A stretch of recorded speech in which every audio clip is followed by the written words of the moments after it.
Hello guys, magandang araw at muli makakalikasang pagbati po pinapaabot ko sa inyo.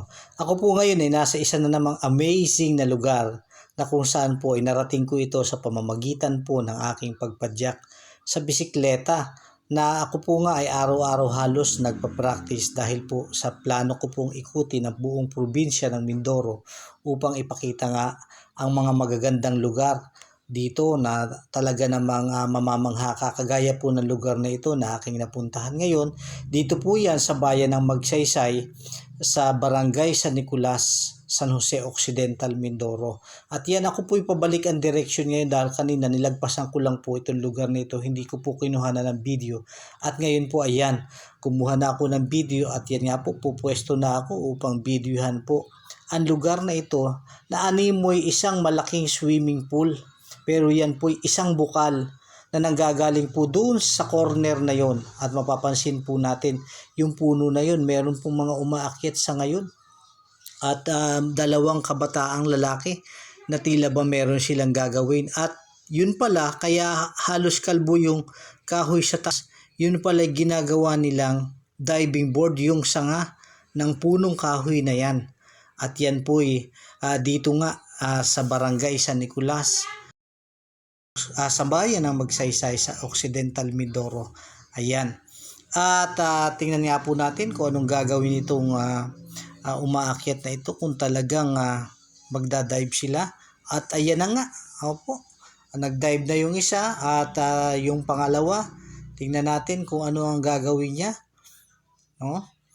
At pansinin po natin napakalalim po nitong lugar na ito, no? Dahil kung hindi po ito malalim, hindi po tayo pwedeng mag-dive sa isang tubig na mababaw lang dahil pwedeng masukdol ang ating ulo sa ilalim.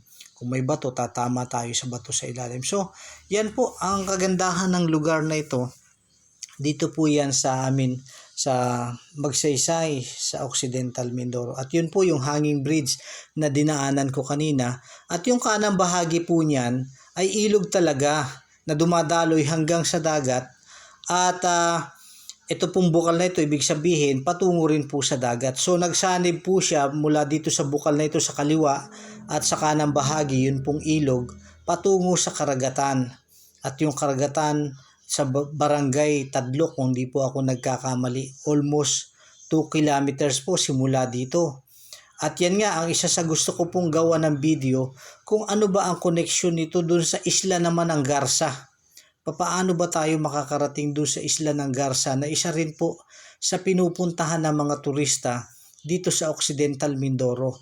At gusto ko pong ipakita sa susunod kong video na gagawin na itong bukal dito sa lugar na ito ay konektado dun sa isla ng Garza.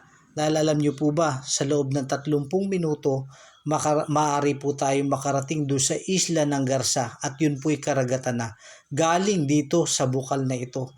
So gusto kong i-promote itong lugar na ito at yung Garza na maaari po natin puntahan sa iisang araw ang dalawang lugar na napakaganda dito sa bayan po ng Magsaysay.